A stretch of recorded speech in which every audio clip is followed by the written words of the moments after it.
कहानी की शुरुआत में हम दो लड़कों को देखते हैं जो एक क्लासरूम के अंदर जापान का सबसे ज्यादा पॉपुलर गेम खेल रहे थे जिसका नाम टेक फैम है, जिसे खेलना काफी ज्यादा आसान है लेकिन इसके कॉन्सेप्ट्स काफी ज्यादा डीप हैं और ये सच में एक गॉड लेवल गेम है। और इस वक्त मैं शूजी नाकामुरा के साथ ये गेम खेल रहा हूँ, हमारी क्लास का सबसे ज्यादा पॉपुलर लड़का। और दूसरी ओर मैं असल जिंदगी में मैं एक लूजर हूँ, लेकिन इस गेम में नहीं, क्योंकि मैं फुमिया तोमोजाकी इस गेम का टॉप रैंक प्लेयर हूँ, पूरे जापान में नंबर 1। लेकिन यहाँ नाकामुरा कहता है मेरा कैरेक्टर बड़ा वाहियात है, इसीलिए मैं तुमसे हार गया। और वो ये भी कहता है कि आखिर इस गेम को जीतने में मजा क्या आता है, ये एक फालतू गेम है। जो बात सुन तोमोजाकी कहता है एक गेमर के लिए सबसे ज्यादा शर्मनाक बात यह है कि वो अपनी हार के लिए गेम को जिम्मेदार ठहराए।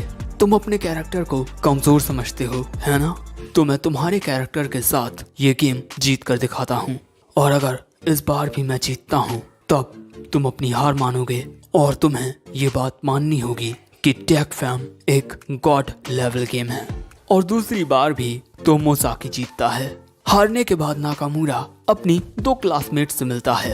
नाकामुरा को इतनी देर इसी वजह से हो गई क्योंकि वो तोमोजाकी के साथ गेम खेल रहा था और वहीं इन दोनों लड़कियों की एक क्लब मीटिंग थी। और इसके बाद ये तीनों एक साथ अपने अपने घर की ओर जाने लगते हैं और इनके पीछे होता है तोमोजाकी, जिसके कोई दोस्त नहीं होते। उसे तो लोग क्लास में नोटिस तक नहीं करते क्योंकि सभी उसे एक लूजर समझते हैं। और इसके अलावा हमारे तोमोजाकी को दूसरों से बात करना भी नहीं आता। दूसरे लोग मेरे बारे में सोचते हैं कि मैं पूरी कोशिश नहीं करता, लेकिन ये उन लोगों की सोच है जो जिंदगी के खेल में एक टॉप लेवल कैरेक्टर बनकर पैदा होते हैं। एक ऐसा लड़का जिसके लिए हर एक चीज करना शुरू से आसान रहा हो, वो जिंदगी की बातें ना ही करे तो अच्छा है। मेरे लिए जिंदगी का खेल बस वाहियात है। अब घर पर तोमोजाकी का मुकाबला होता है इस गेम में एक नो नेम कैरेक्टर के साथ, और ये बंदा अक्सर तोमोजाकी के साथ लड़ता रहता है और हर बार इसकी स्किल्स पहले से ज्यादा इम्प्रूव होती हैं। और ये नो नेम बंदा तोमोजाकी के बाद पूरे जापान में सेकंड नंबर पर है। और क्योंकि नो नेम हर बार अपनी स्किल्स को इम्प्रूव करके आता है, इसका मतलब ये है कि वो हमेशा प्रैक्टिस करता रहता है। लेकिन फिर भी तोमोजाकी उसे हरा देता है। लेकिन हारने के बाद नो नेम तोमोजाकी को मैसेज करके मिलने के लिए पूछता है। तोमोजाकी भी मिलने के लिए तैयार हो जाता है। अब अगले दिन क्लास में काफी लोगों को ये बात पता चल जाती है कि तोमोजाकी ने नाकामुरा को टेक फैम में हरा दिया है, लेकिन फिर भी इसके बारे में कोई बातचीत नहीं करता। और इसके बाद तोमोजाकी हमें क्लास की टॉप स्टूडेंट के बारे में बताता है, हिनामी, जो पढ़ाई और खेल कूद में हमारी क्लास में सबसे ज्यादा आगे है। एक ऐसी कैरेक्टर जिसे लड़के और लड़कियां दोनों पसंद करते हैं, जिसकी जिंदगी मुझसे बिल्कुल ऑपोजिट है।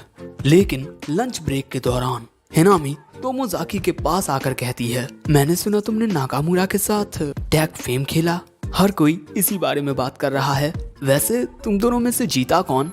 नाकामुरा ये कहकर वहां से जाने लगता है कि मैं हार गया, और फिर हिनामी भी चली जाती है। अब वो दिन आता है जब तोमोजाकी को नो नेम के साथ मिलना है। तोमोजाकी इसीलिए आया कि वो देखना चाहता था कि आखिर नो नेम किस तरह का बंदा है। लेकिन मैसेज के जरिए उसे पता चलता है कि नो नेम एक लड़की है, और इसके बाद वो उस लड़की से जाकर मिलता है। लेकिन वो नो नेम और कोई नहीं बल्कि हिनामी होती है। और हिनामी तोमोजाकी को देख बहुत ज्यादा हैरान होती है। क्या तुम ही नानाशी हो तोमोजाकी? वो कहता है, हाँ सच में, मैंने सोचा नहीं था कि नानाशी एक लूजर होगा। वैसे तुम समझ चुके होगे कि मुझे टेक फैम बहुत ज्यादा पसंद है। वो कहता है कि हाँ, मैं ये बात जानकर काफी सरप्राइज हूँ कि तुम ही नो नेम हो, लेकिन मैं डिसपॉइंट हूँ। नानाशी, जिसकी मैं इतनी रिस्पेक्ट किया करती थी, वो तुम जैसा एक लूजर निकलेगा जो अपनी जिंदगी से हार मान बैठा है।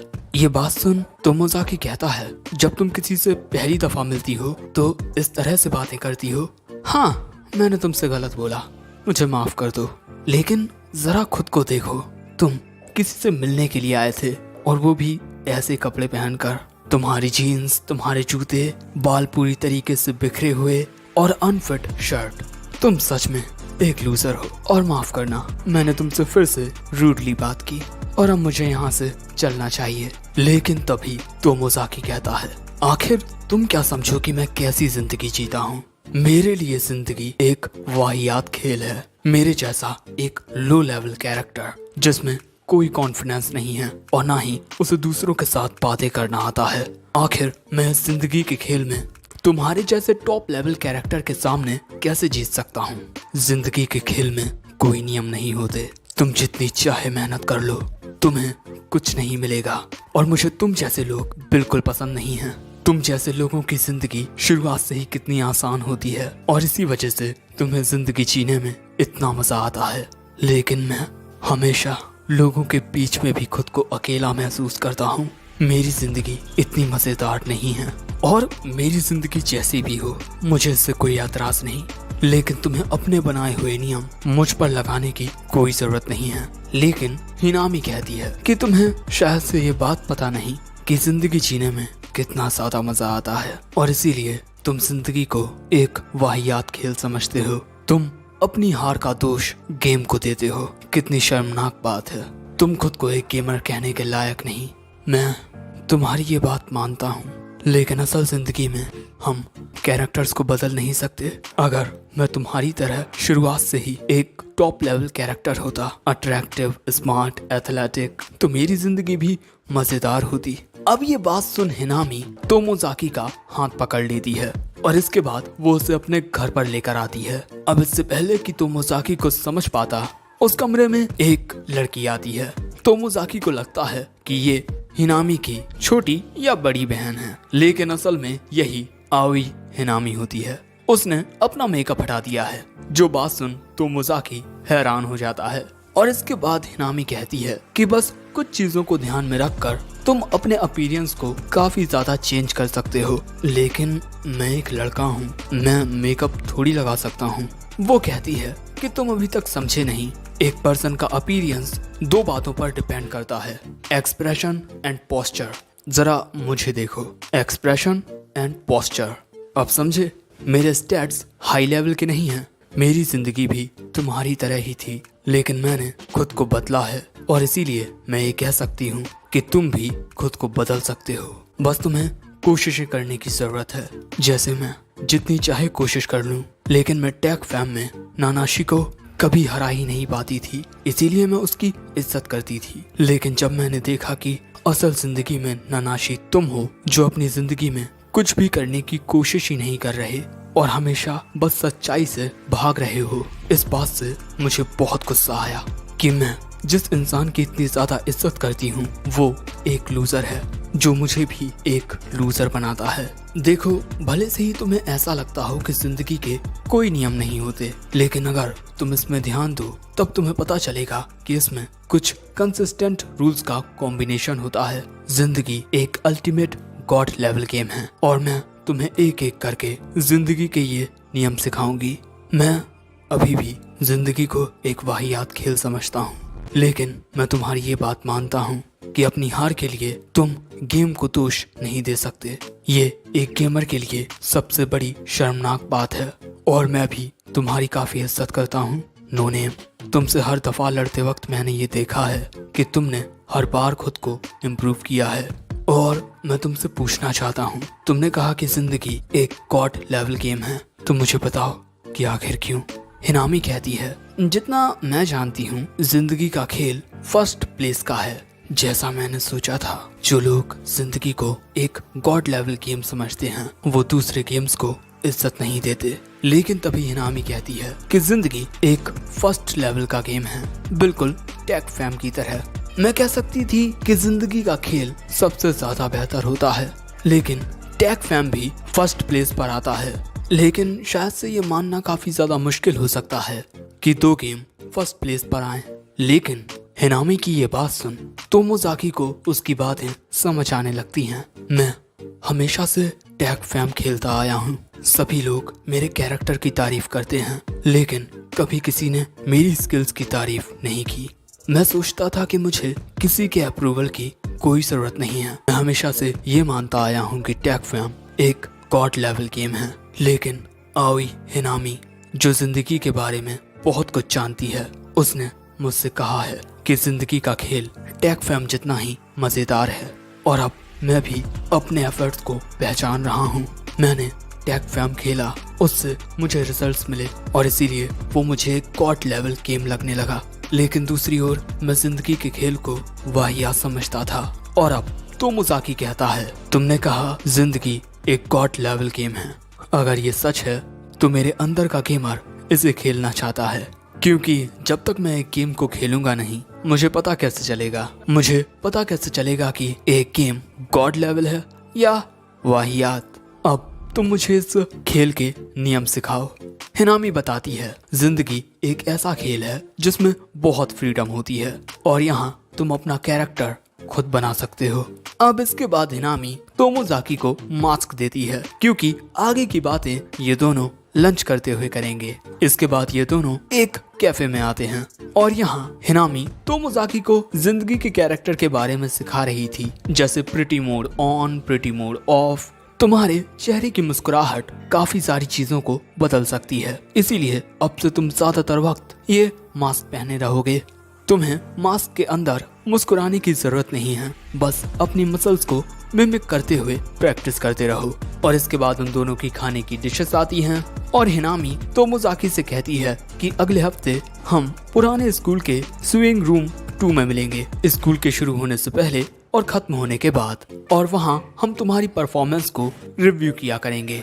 और इसके बाद हिनामी अपनी डिश में चीज डालने लगती है। अब ऐसे ही शाम हो जाती है और वापस जाते हुए हिनामी कहती है कि ये नो नेम और ननाशी के बीच ऑफलाइन मीटिंग थी, है ना? वो कहता है कि हाँ। तो अरे तुम्हें ये बात समझ नहीं आ रही, हम दोनों को टेक फैम के फ्रेंड कोड्स को एक्सचेंज करना चाहिए। अब ये करने के बाद तोमोजाकी घर पर आता है और वो शीशे के सामने मुस्कुराने की प्रैक्टिस करने लगता है, जो देख उसकी बहन कहती है कि आप ये क्या कर रहे हो, आप ऐसा करते हुए बहुत अजीब लग रहे हो। उसके जाने के बाद वो फिर से मुस्कुराने की प्रैक्टिस करने लगता है। अगले दिन हिनामी और तोमोजाकी पुराने स्कूल बिल्डिंग में मिलते हैं। आज से तुम जिंदगी के खेल के एक प्लेयर हो। अब तुम्हें पता ही होगा कि हर एक खेल में कुछ गोल्स होते हैं और तुम्हारा गोल है जिंदगी के खेल से सेटिस्फाई होना, बिल्कुल मेरी तरह। और इस अल्टीमेट गोल तक पहुंचने के लिए तुम्हें कई सारे छोटे छोटे गोल्स को सेट करना होगा। तुम्हारा पहला गोल कि लोग तुम्हें नोटिस करें, क्योंकि अब तक तोमोजाकी को कोई नोटिस ही नहीं करता था। अब इसके बाद मीडियम गोल, और मीडियम गोल है कि तोमोजाकी को हाई स्कूल के 3rd ईयर में आने से पहले एक गर्लफ्रेंड बनानी होगी, जिसके लिए उसे डेली टास्क को कंप्लीट करना होगा। और आज का टास्क है स्कूल में 3 लड़कियों से बात करना। और तोमोजाकी को ये काम बहुत बहुत बहुत मुश्किल लगता है, लेकिन यहाँ पर हिनामी बहुत सीरियस होती है और इसीलिए तोमोजाकी को ये करना ही होगा। अब अगले सीन में हमें पता चलता है कि इस स्कूल में लड़कियां या तो रिबन पहन कर आ सकती हैं या नेकटाई, लेकिन लोग ऐसा मानते हैं कि जो अनपॉपुलर लड़कियां होती हैं वो नेकटाई नहीं पहन सकती।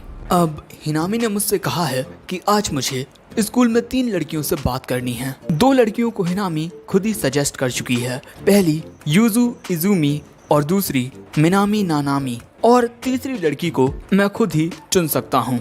और हिनामी ने तोमोजाकी को ये भी बताया है कि उसे किस बारे में बात करनी चाहिए, और इसीलिए वो इजुमी से टिश्यू मांगता है जुकाम होने का बहाना बनाते हुए। और हिनामी ने तोमोजाकी को बताया है कि जब हम किसी से पहली दफा बात करते हैं तो हमें उनसे स्ट्रेट फॉरवर्ड पॉइंट पर बात करनी चाहिए। अब यहाँ इजुमी के पास टिश्यू नहीं होते, इसीलिए वो अपने बगल में बैठी लड़की से टिश्यू मांगती है। उसके पास टिश्यू होता है और ये टिश्यू इजुमी तोमोजाकी को दे देती है और फिर वो अपनी दोस्त के पास चली जाती है। और हमें पता चलता है कि इस लड़की का नाम फूका किकुची है। और यहाँ पर तोमोजाकी फूका से बात करने के बारे में सोचता है और इसी वजह से वो मुस्कुराता है, लेकिन उसकी मुस्कुराहट बड़ी अजीब होती है।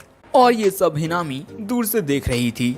और इसके बाद हमें पता चलता है कि हिनामी ने तोमोजाकी से कहा था कि वो इन लड़कियों से तभी बात करे जब वो उसके आसपास हो। वैसे अब बारी है मिनामी नानामी की, जो कि पॉपुलर लड़कियों में से एक है। अब इसके बाद वो मिनामी के पास आता है उससे बात करने के लिए, लेकिन उसके कुछ बोलने से पहले ही मिनामी बात की शुरुआत कर देती है। अब इससे तोमोजाकी थोड़ा परेशान हो जाता है क्योंकि बात की शुरुआत वो करने वाला था। अब तोमोजाकी मिनामी से ज्यादा कुछ नहीं कहता और वहीं बैठ जाता है।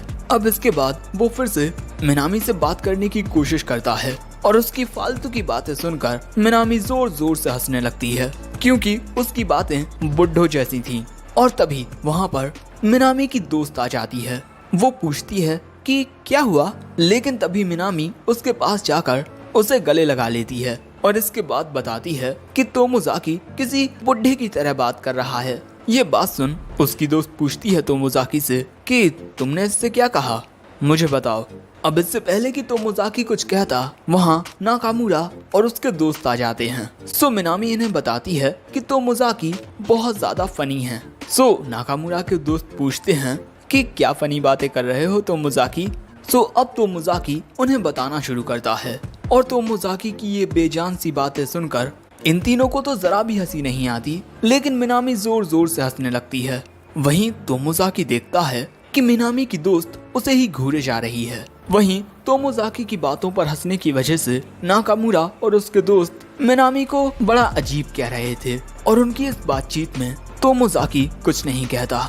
लेकिन तभी मिनामी का सपोर्ट करने के लिए वहाँ हिनामी आ जाती है और वो नाकामुरा से कहती है कि तुम टेक फैम में तोमोजाकी से हारे हो और इसी वजह से क्या तुम उसे परेशान करने के बारे में सोच रहे हो। हाँ, लेकिन तुम्हें ऐसा नहीं करना चाहिए क्योंकि ये बहुत गलत बात है। और ना जाने क्यों हिनामी की बात सुनकर पूरी क्लास हंसने लगती है और इसके बाद बाकी सब अब नाकामुरा को ही अजीब कहने लगते हैं क्योंकि उसमें सेंस ऑफ ह्यूमर नहीं है। और तभी हिनामी नाकामुरा से कहती है कि अगर तुम तोमोजाकी से बदला लेना चाहते हो तो उसे टेक फैम के लिए चैलेंज करो। वो कहता है कि ठीक है, मैं ऐसा बहुत जल्द करूंगा। अब इसके बाद बाकी के बच्चे क्लास में से चले जाते हैं और ये लड़की तामा हिनामी से कहती है कि अच्छा हुआ तुम आ गई, वरना मैं सब कुछ फिर से बिगाड़ देती। लेकिन तभी मिनामी उसके पास आकर उसके साथ अजीब सी हरकतें करने लगती है और इतने से ही उसका मन नहीं भरता। इसके बाद वो हिनामी के साथ भी ऐसी ही अजीब सी हरकतें करने लगती है और इसके बाद वो उसे किस करने के लिए बढ़ने लगती है, जो देख तोमोजाकी को कुछ समझ नहीं आ रहा था। लेकिन तभी हिनामी उसके मुंह में फूंक मार देती है जिससे मिनामी दूर हो जाती है और तभी तामा कहती है कि ऐसा करना बंद करो और इसके बाद वो हिनामी और मिनामी को शुक्रिया कहती है। मिनामी कहती है कि आखिर तुम शुक्रिया किस लिए कह रही हो। तामा कहती है कि चुप रहो, बस मुझे शुक्रिया कहने दो। तभी तोमोजाकी कहता है कि मुझे बचाने के लिए शुक्रिया हिनामी। वो कहती है कि कोई बात नहीं, वैसे मैं तुम्हारी बातें सुन रही थी, तुम काफी ज्यादा फनी हो। और अब इसके बाद ये सभी बातें करते हैं और लड़कियां कहती हैं कि तोमोजाकी उन्हें उनके फर्स्ट नेम से बुला सकता है, लेकिन इस लड़की का नाम हनाबी नात्सुबायाशी होता है। तो फिर आखिर ये दोनों इसे तामा क्यों कह रही हैं? वो दोनों कहती हैं कि ये बहुत ज्यादा क्यूट है, इसीलिए हम इसे प्यार से तामा कहते हैं। अब इसके बाद शाम हो जाती है तो मोजाकी और हिनामी फिर से पुरानी स्कूल बिल्डिंग में मिलते हैं। नाकामुरा हमारी क्लास का सबसे ज्यादा पॉपुलर लड़का है और शायद से वो अभी तक उस हार को भुला नहीं पाया है जो उसे तुमसे टैग फैम खेलते हुए मिली थी। इसी वजह से वो तुम्हें आगे भी परेशान कर सकता है, इसीलिए हमें उसके बारे में कुछ करना होगा। जैसे अगर कोई सीरियस बात हो तो हम उसे मजाकिया अंदाज में कह सकते हैं। तो मोजाकी फिर से हिनामी को शुक्रिया कहता है उसकी मदद करने के लिए। वो कहती है कि कोई बात नहीं, वैसे आज तुम्हें क्या सीखने को मिला? वो कहता है आज मुझे पता चला कि मुझे दूसरों से बातचीत करना नहीं आता। हिनामी कहती है कि तुमने अभी अभी जिंदगी के बारे में सीखना शुरू किया है, तो मैं ये कह सकती हूँ कि आज की तुम्हारी प्रैक्टिस एक सक्सेस है, लेकिन तुम अभी तक सही से एक्सप्रेशन देना नहीं सीखे हो। इस मामले में तुम सच में बहुत लो लेवल के हो। इसके अलावा क्या तुम कुछ और पूछना चाहते हो? तो मोजाकी तामा के बारे में पूछता है। हिनामी बताती है वो जरा जिद्दी है, वो सिचुएशन के हिसाब से अपना मूड नहीं बदलती, लेकिन उसका यही अंदाज मुझे और मिनामी को पसंद है। लेकिन उसे भी दूसरों के साथ बातचीत करने में दिक्कत होती है। जब मैं और मिनामी उसके साथ होते हैं तब हम सिचुएशन को संभाल लेते हैं, लेकिन हम हर वक्त उसके साथ नहीं रह सकते। वैसे आज के लिए इतना ही काफी है। कल हम तुम्हारे पोस्टर पर बात करेंगे। अब अगले दिन हिनामी तोमोजाकी का पोस्टर सही करवा रही थी और वो यहाँ उसके पीछे के मसल्स को चेक करती है कि उसका पोस्टर सही है या नहीं। और अब से तोमोजाकी को इसी तरह सीधे खड़ा रहना है, क्योंकि आपकी बॉडी लैंग्वेज में आपका पोस्चर एक अहम भूमिका निभाता है। और इसी के साथ आज का तोमोजाकी का गोल है कि उसे हिनामी के दायरे में मौजूद किसी एक पर्सन से इस पूरे हफ्ते बातचीत करने की कोशिश करनी होगी और उसे अपने पोस्चर का भी ख्याल रखना होगा। और इसी तरह अब तोमोजाकी को डिसाइड करना होगा कि वो किस पर्सन के करीब आना चाहता है। ये सब कुछ हिनामी ने तोमोजाकी के लिए सोच कर रखा है, क्योंकि ये काफी ज्यादा बड़ा पड़ाव है। आखिर तोमोजाकी को अपने 3rd ईयर में आने से पहले एक गर्लफ्रेंड जो बनानी है। अब शाम के वक्त हम देखते हैं कि हिनामी, मिनामी और 2 लड़कों के साथ घर की ओर जा रही है और तोमोजाकी भी वहीं होता है। और तोमोजाकी का गोल है कि उसे कन्वर्सेशन में ज्वाइन करना है। अब इसके बाद जब ये चारों अपनी क्लब एक्टिविटीज को लेकर बातें कर रहे थे, तभी बीच में बोलने के चक्कर में तोमोजाकी कुछ अजीब कह देता है, लेकिन मामले को हिनामी संभाल लेती है और इसीलिए स्टेशन के पास तोमोजाकी उससे शुक्रिया भी कहता है। वो कहती है कि कोई बात नहीं, लेकिन मैं तुम्हें बता दूं कि तुम्हारे और मिनामी के घर जाने का रास्ता सेम है, इसीलिए तुम दोनों को साथ में जाना चाहिए और तुम्हें उससे बात करने की कोशिश करनी होगी। अब इसके बाद घर की ओर आते हुए मिनामी तो तोमोजाकी से बातें कर रही थी, लेकिन वो थोड़ा नर्वस होता है। वो कहता है कि तुम्हारे अंदर इतनी एनर्जी कैसे है। मिनामी कहती है कि यही तो मेरी खूबी है कि मुझ में बहुत ज्यादा एनर्जी है और मैं हमेशा मुस्कुराती रहती हूँ। तोमोजाकी कहता है कि कई बार ऐसा हुआ होगा जब तुम मुस्कुराने की हालत में ना हो। वो कहती है कि दिक्कतों में मुस्कुराना दिक्कतों को आसान कर देता है। वैसे तुम और हिनामी कुछ ज्यादा ही नजदीक हो। हे तोमोजाकी, मुझे सच सच बताओ, क्या तुम दोनों के बीच कुछ चल रहा है? तोमोजाकी कहता है कि नहीं, बिल्कुल भी नहीं। आखिर हिनामी मुझ जैसे लड़के को क्यों पसंद करेगी? वो कहती है कि हाँ, तुमने सही कहा। इसके बाद आगे बढ़ते हुए मिनामी कहती है कि तुम काफी फनी बातें करते हो। तोमोजाकी वो कहता है कि ऐसा कुछ नहीं है, मैं हमेशा फन नहीं कर सकता। तभी मिनामी कहती है, मैंने सुना है कि तुम्हें टेक फैम काफी अच्छे से खेलना आता है।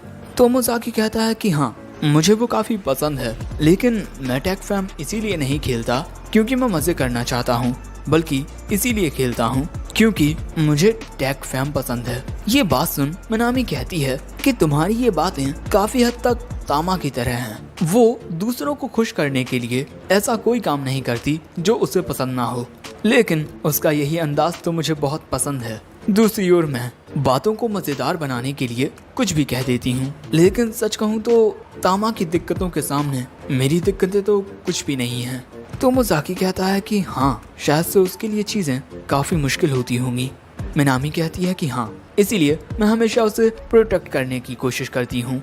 इसी तरह बातें करते हुए इनके रास्ते अलग अलग हो जाते हैं और ये दोनों एक दूसरे को अलविदा कहते हैं। अब अगले दिन पुरानी स्कूल बिल्डिंग में तोमोजाकी हिनामी को बताता है कि कल वो मिनामी के साथ बात करने में कामयाब रहा। जो बात सुन हिनामी कहती है कि तुम अपने जहन की बातें कह सकते हो, जो कि एक काफी अच्छी बात है। फॉर एग्जाम्पल मिनामी उसके दिमाग में जो होता है वो कह देती है, लेकिन शायद से तामा के साथ ऐसा नहीं है, वो खुद को सही से जाहिर नहीं कर पाती। अब कई दफा ऐसा होता है कि तुम अपने मन की बात नहीं कह पाते और ऐसी ही सिचुएशन से बचने के लिए तुम्हारे पास ऐसी एक किलर टेक्निक होनी चाहिए जिसका तुम इस्तेमाल कर सको। वैसे तुमने अपनी कन्वर्सेशंस के दौरान क्या नोटिस किया? तोमोजाकी सोचने के बाद कहता है, मैंने डिवीजन ऑफ कन्वर्सेशन रूल्स को नोटिस किया। जैसे मिनामी कन्वर्सेशन में नए टॉपिक्स लाती है और इसके बाद तुम उस टॉपिक को आगे बढ़ाने का काम करती हो, उसके बारे में कुछ बात करके, और इसके बाद पूरी ग्रुप कन्वर्सेशन उसी टॉपिक के अराउंड होने लगती है। यानी कि एक कन्वर्सेशन को स्टार्ट करने के लिए 2 बातें जरूरी होती हैं। पहले किसी टॉपिक को इंट्रोड्यूस करना और उसके बाद उस टॉपिक को आगे बढ़ाना। हिनामी कहती है एग्जैक्टली अब तुम्हें अपने इन्हीं 2 एस्पेक्ट्स पर काम करना है। लेकिन तोमोजाकी कहता है कि 1 मिनट, तुमने अभी अभी एग्जैक्टली कहा, आखिर इसका मतलब क्या है? अब हिनामी बताती है कि काफी वक्त पहले वो एक गेम खेला करती थी और उस गेम का मेन कैरेक्टर दुश्मन को हराने के बाद अपने विनिंग पोज में एग्जैक्टली कहता था। तोमोजाकी कहता है, अच्छा तो तुम ओइंको गेम की बात कर रही हो? वो कहती है कि हाँ, पहले वो गेम कितना ज्यादा फेमस था। चलो फिर से टॉपिक पर बात करते हैं। अपनी कन्वर्सेशन स्किल्स को बेहतर बनाने के लिए तुम्हें नए टॉपिक्स को इंट्रोड्यूस करना और इसके बाद उन्हें कैसे आगे बढ़ाएं ये सीखना होगा। और नए टॉपिक सीखने के लिए तुम इसका इस्तेमाल कर सकते हो। दोस्तों, इस छोटी सी डायरी में काफी सारे टॉपिक्स लिखे हुए थे और हिनामी ने इन सभी टॉपिक्स को याद किया है और इसी वजह से वो बातचीत करने में इतनी अच्छी हो पाई है। इसके बाद हिनामी तोमोजाकी को एक पॉकेट रिकॉर्डर भी देती है और इसका इस्तेमाल हिनामी भी किया करती थी अपनी कन्वर्सेशन स्किल्स को इम्प्रूव करने के लिए, और अब से तोमोजाकी को भी यही करना है। अब अगले दिन स्कूल की छुट्टी है, जिस वजह से हिनामी कहती है कि कल का पूरा दिन तुम मेरे साथ बिताने वाले हो, इसीलिए रेडी रहना। अब इसके अगले दिन तोमोजाकी स्टेशन के पास हिनामी से मिलता है और इस बार वो जरा ढंग के कपड़े पहन कर आया था। वो हिनामी से पूछता है कि तुमने मुझे यहाँ क्यों बुलाया, और इसके बाद हमें पता चलता है कि हिनामी तोमोजाकी को फैशन के बारे में सिखाने के लिए लाई है, क्योंकि तोमोजाकी को फैशन का कोई सेंस नहीं है। और इसके बाद वो सबसे पहले कपड़ों की दुकान में जाते हैं। यहाँ पर तोमोजाकी को अपने लिए नए फैशनेबल कपड़े खरीदने होंगे और उसे कपड़े ट्राई करने के लिए इस दुकान के एम्प्लॉय से बात करनी होगी। अब इसके बाद तोमोजाकी अपने लिए एक आउटफिट देखने लगता है और उसकी नजर इन कपड़ों पर जाती है। हिनामी को भी लगता है कि ये कपड़े तोमोजाकी पर काफी अच्छे लगेंगे और इसीलिए वो तोमोजाकी से एम्प्लॉय के पास जाकर ये पूछने को कहती है कि क्या मैं इस आउटफिट को पहनकर देख सकता हूँ।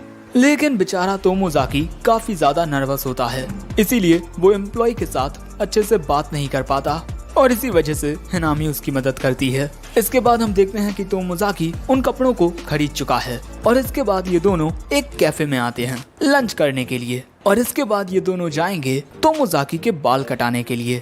इसके बाद ये दोनों अपने ऑर्डर के लिए डिशेस देखने लगते हैं। यहाँ हिनामी तोमोजाकी से कहती है कि हम दोनों अपने खाने को आपस में बांट लेंगे, जिससे हम दोनों 2 डिफरेंट डिशेस खा पाएंगे। लेकिन उसकी बातों से तोमोजाकी समझ जाता है कि हिनामी को चीज बहुत ज्यादा पसंद है। लेकिन तभी हिनामी उससे पूछती है कि क्या तुम अपने आप को सही से नोटिस कर रहे हो? वो कहता है कि हाँ, कन्वर्सेशन के दौरान मेरी वॉइस सही से शब्दों को कह नहीं पाती और जब मैंने अपनी ही रिकॉर्डिंग को सुना तो मुझे लगा जैसे मैं बस बड़बड़ा रहा हूँ। ये बात सुन हिनामी कहती है, तुम्हें अपने शब्दों के साथ साथ अपनी वॉइस टोन पर भी ध्यान देना चाहिए। तुम्हारे शब्दों में तुम सही से वॉइस टोन को ऐड नहीं करते, इसीलिए तुम्हें तुम्हारे शब्द सही से सुनाई नहीं देते। इसीलिए मैं तुम्हें एक स्मॉल गोल देती हूँ। तुम्हें इस लंच के दौरान छोटे छोटे फ्रेजेस का यूज करना होगा, जैसे आ, ई, उ। इनका यूज तुम तब कर सकते हो जब तुम्हारे पास बोलने के लिए ज्यादा शब्द ना हो। चलो अब मुझे बोल कर दिखाओ। और वो हिनामी को ऐसा करके दिखाने लगता है। तभी एक मेड इनके ऑर्डर लेकर आती है और ये मेड होती है फूका किकुची। वो कहती है, तोमोजाकी? फूका यहाँ तोमोजाकी को ही घूरे जा रही थी। सो तभी हिनामी उससे हेलो कहती है और इसके बाद हिनामी फूका को बताती है कि मैं और तोमोजाकी दोस्त हैं, और ये जानने के बाद फूका वहाँ से चली जाती है। उसके जाने के बाद हिनामी तोमोजाकी से कहती है, मैं काफी वक्त से इस बारे में सोच रही थी, लेकिन अब मैंने तय कर लिया है कि तुम्हारी पहली गर्लफ्रेंड फूका किकुची ही बनेगी। ये बात सुन तोमोजाकी तो हैरान हो जाता है। सो हिनामी उसे बताती है कि जब उसने क्लास में इजुमी से टिश्यू मांगा था, तब इजुमी के फूका से पूछने से पहले ही उसने तुम्हारे लिए टिश्यू निकाल कर रख लिया था। और इसके अलावा जब फूका हमारे लिए खाना लेकर आई, तब उसने तुम्हारा नाम पहले लिया। मैं जिसे क्लास में हर कोई पसंद करता है, मुझे छोड़ उसने तुम पर ध्यान दिया। और इसके अलावा मैं एक लड़की भी हूँ, तो उसे पहले सेम जेंडर वाले पर्सन पर ही ध्यान देना चाहिए था, लेकिन उसने ध्यान दिया तुम पर। इसी वजह से अब मुझे पूरा यकीन हो गया है कि वो तुम्हें पसंद करती है और इसी के साथ वो क्यूट भी है। मुझे लगता है कि तुम्हें उसे अपनी गर्लफ्रेंड बनाने के लिए कोशिश करनी चाहिए, या फिर तुम हार मानना चाहते हो। वो कहता है, मुझे नहीं पता कि मैं उसे पसंद करता हूँ या नहीं, लेकिन मैंने ये तय किया था कि मैं ये खेल खेलूंगा, इसीलिए अब मैं हार नहीं मान सकता। ये सुन हिनामी कहती है, बहुत अच्छे। अब इसके बाद तोमोजाकी घर आकर अपनी नई हेयर स्टाइल देखने लगता है, लेकिन तभी उसकी बहन वहाँ आकर कुछ कहती है। तभी सीन बदलता है और अगले दिन फिर से ये दोनों पुरानी स्कूल बिल्डिंग में मिलते हैं और वो वहाँ आते ही हिनामी से कहता है कि मैंने अपना स्मॉल गोल कंप्लीट कर लिया है। कल रात मेरी छोटी बहन ने मुझसे कहा, क्या तुम किसी को इम्प्रेस करने की कोशिश कर रहे हो? हिनामी कहती है कि हाँ, तुम्हारा स्मॉल गोल तो कंप्लीट हो गया, लेकिन तुम इतना खुश क्यों हो? ये तुम्हारी छोटी बहन ने कहा है। अब इसके बाद ये दोनों फिर से अपनी मीटिंग को शुरू कर देते हैं और यहाँ हिनामी कहती है, तुम काफी तेजी से इम्प्रूव कर रहे हो और तुम अपने गोल्स को कंप्लीट करने के लिए भी बहुत मेहनत कर रहे हो, इसीलिए तुम्हें खुद पर नाज होना चाहिए। अब इसके बाद तोमोजाकी का अगला गोल है कि उसे स्कूल की किसी लड़की के साथ घूमने के लिए जाना होगा, वो भी अकेले। ये बात सुन तोमोजाकी की हालत खराब हो जाती है और इस गोल से रिलेटेड तोमोजाकी का आज का टास्क है कि उसे इस पूरे हफ्ते इजुमी से दिन में 2 बार बात करनी होगी। ये बात सुन तोमोजाकी कहता है कि आखिर इजुमी क्यों? तुमने तो कहा था कि मेरी गर्लफ्रेंड फूका किकुची बनेगी।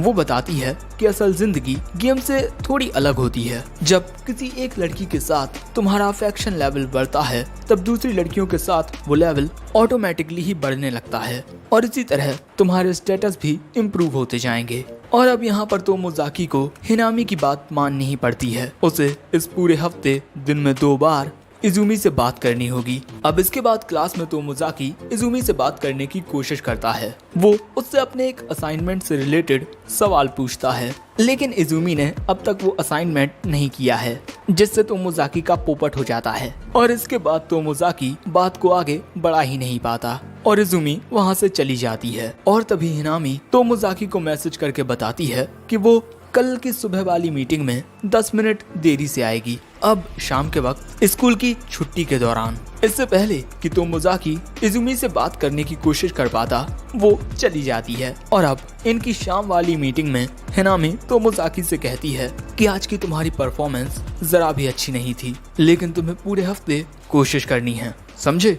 लेकिन यहाँ पर तोमोजाकी कुछ कह ही नहीं रहा था। सो अब उस पर हिनामी चिल्लाकर कहती है कि आखिर तुम किस बात से इतने नर्वस हो? देखो, मेरी ये बात याद रखना, कई बार तुम्हारी कोशिशें तुम्हें कोई रिजल्ट नहीं देती, लेकिन फिर भी हमें अपने गोल के लिए काम करते रहना चाहिए।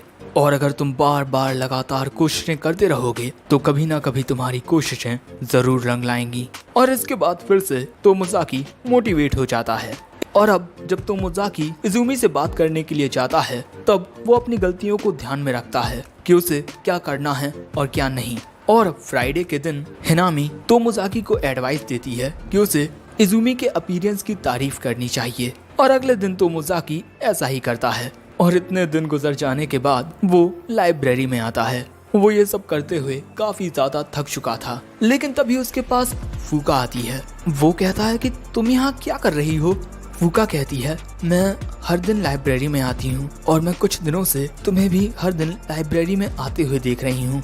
वैसे तुम हर दिन माइकल एंडी की बुक्स पढ़ते हो, क्या तुम्हें वो पसंद है? लेकिन दोस्तों ऐसा कुछ नहीं है। तोमोजाकी हर दिन यहाँ पर बस अपनी स्ट्रेटजीज के ऊपर सोचने के लिए आता है और उसके हाथ में जो भी किताब आती है वो उसे ही उठा लेता है, ताकि दूसरों को लगे कि वो यहाँ पढ़ने के लिए आता है। लेकिन तभी फूका बताती है कि उसे भी माइकल एंडी की किताबें बहुत पसंद हैं।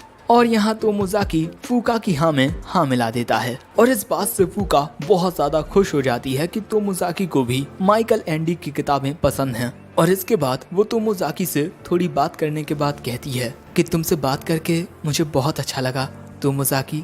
वो कहता है मुझे भी। लेकिन इसके बाद फूका तोमोजाकी को बताती है कि वो एक नोवेल लिख रही है। क्या तुम वो पढ़कर मुझे बता सकते हो कि मैं कैसा लिख रही हूँ? वैसे ये बात सुन तोमोजाकी थोड़ा हैरान हो जाता है, लेकिन इसके बाद वो फूका का चेहरा देखकर कह देता है कि ठीक है, मैं पढ़ूंगा।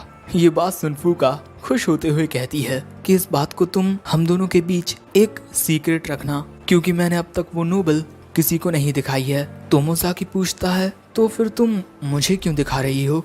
फुका कहती है क्योंकि मैं तुम्हें दिखाना चाहती हूँ। और इसके बाद वो तोमोजाकी से कहती है एबी दाइते। सो माइकल एंडी की बुक में देखकर तोमोजाकी कह देता है मोजुन रिकुकू, और अब फुका वहाँ से मुस्कुराते हुए चली जाती है। वहीं अब अपनी शाम की मीटिंग के दौरान हिनामी सर्च करती है मोजुन रिकुकू का मतलब ये किसी टाइप का सीक्रेट हैंडशेक होता है। तोमोजाकी ने हिनामी को बता दिया है कि लाइब्रेरी में उसने फुका से क्या बात की और वो फुका से उसकी नोबल पढ़ने का वादा कर चुका है, लेकिन अब वो क्या करे, उसने पहले कभी वो किताबें पढ़ी ही नहीं हैं।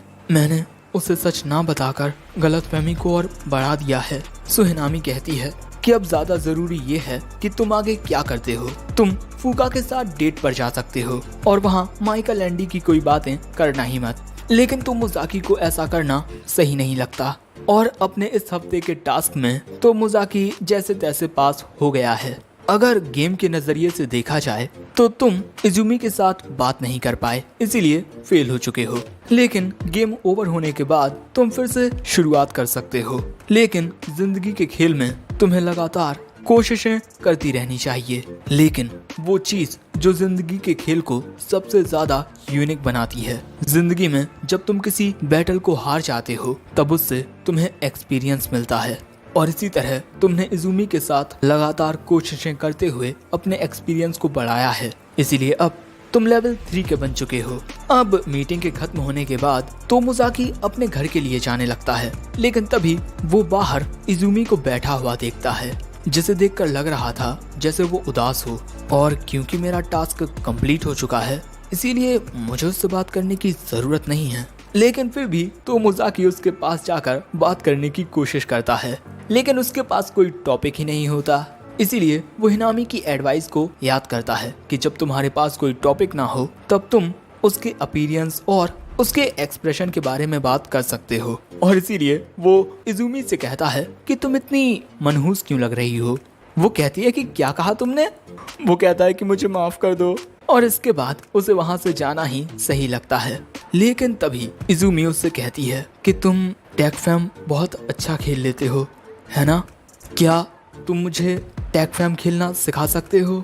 वैसे ये बात सुन तोमोजाकी हैरान हो जाता है, और इसी के साथ हमारा ये पार्ट 1 भी एंड हो जाता है। तो अगर तुम जानना चाहते हो कि तोमोजाकी के साथ आगे क्या क्या होता है, क्या वो इजुमी को अब टैग फैम खेलना सिखाएगा, और आखिर इजुमी टैग फैम क्यों खेलना चाहती है, और क्या तोमोजाकी अपनी कम्युनिकेशन स्किल्स को इम्प्रूव कर पाएगा, या फिर उसकी किस्मत में बिल्कुल मेरी ही तरह 4 दीवारी के बीच में दिन भर रहना लिखा है। वैसे तुम बताओ, क्या तुम्हें लड़कियों से बात करना आता है? मुझे तो नहीं आता, तुम लोग अपना बताओ यार। वैसे लाइक, कमेंट और शेयर जरूर से कर देना, सब्सक्राइब भी करते जाना, and in the end sayonara.